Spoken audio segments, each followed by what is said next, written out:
please check out Steve Edwards' interview from last night. It's in the podcast feed. Bad After Dark. Do we have the thing pulled? We do. Oh, we do have it. Okay, let's play it. Well, there's one thing he hit on early in the interview that was almost a complete echo of a conversation I had with a different Bears alumnus earlier this week. And it matters because it matters to them, and I want Bears fans to understand this might not be the biggest deal in the world, but it is a small thing that goes a long way. So this is part of the conversation last night with Steve Edwards. Just the vibes around that place, me just being able to be there for those, for Monday we had the golf outing, and it was really just alumni players. But the cool thing about it I never seen before was the front office and the coaching staff was at the golf outing with us. Poles was out there chipping. Him and Cunningham are over there. And I went right up to him and I talked to him. He gave me a good, candid, good conversation, open conversation, which is pretty cool. And then I ran into him inside the clubhouse. He just is open. Eberflus came up to our table talking to guys. It was really open. And then going in for mini camp, just the vibe in the place, the energy. You can tell that they're on to something special, and hopefully that'll be the case this season. So the Bears do this alumni, they have a few days in the summer every year where they have a golf outing. They invite them out to practice. It's kind of like a 2-day event, I believe. And you heard Steve there talking about how it was different to see the GM there, and Ian Cunningham was there. I saw Ted Albrecht, another Bears alumnus, on Monday at the Randy Walker golf outing, and almost had the exact same conversation with him. He was like, Kevin Warren was there.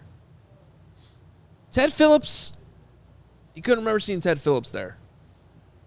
And not only was Kevin Warren there, but was open line of communication. You guys have, now we saw this a little bit last year. And by the way, Eberflus was there too. I don't think Kevin Warren played in it. I don't think Eberflus played in it. I don't know about polls, but at least they were there. And This was an improvement we started to see last year when Flus got the job and he started calling alumni. He called Dan Hampton, right? Yep. Reached out to Hamp.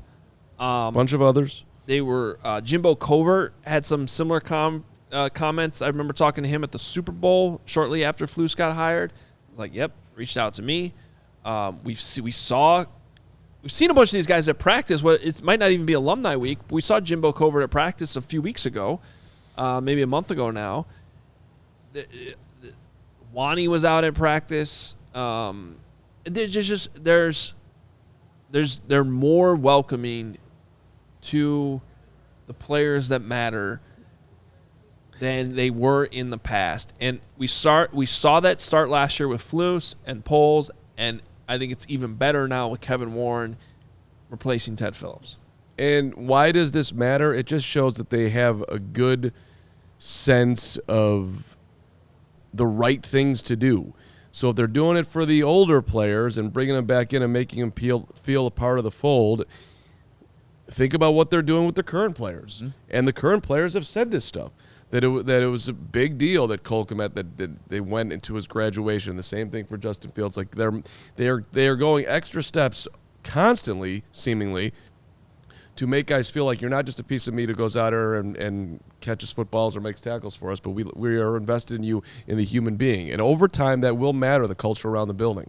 Yeah, I just think, too, it's part of their history. And even though it's a new regime, you don't forget about the people, the players that made the Bears, the Bears. So I think it's a nice gesture for this current regime to include players of the past, to not feel like they're excluded, but more so included with what's going on now. Yeah, and no disrespect to Steve Edwards, and hopefully we'll hear more from Steve, around CHGO. He ain't Walter Payton. He's not Brian Urlacher. He's not, and did Poles even know who he was? Yet he's taking time to hang out with him. I mean, that's, yeah, that's showing respect. Yep. Yeah, and you said over time it'll just get better. Just like over time it deteriorated, without them even I don't even think the Bears organization realized how frustrated it got, and it kind of reached a peak where many of them were very, very vocal right at the end of the Pace Nagy era. And a lot of that was documented in various different stories. Dan Weeder had a long, deep dive. Adam Johns and Kevin Fishbane had a long, deep dive. And it was just the frustration at almost every level of the organization, inside the building, outside the building, alumni. It had just reached a peak. And I do think that since Poles got here, since Flus got here, and now with Kevin Warren in the fold, and it's still early. It's only been about a year and a half now. Mm-hmm. But it matters. It may not be the difference at all in them winning the Super Bowl, but it still is a thing that matters, and it's just like even more so just like in a human nature standpoint, right? For sure. It'd be so cool. I like to see it.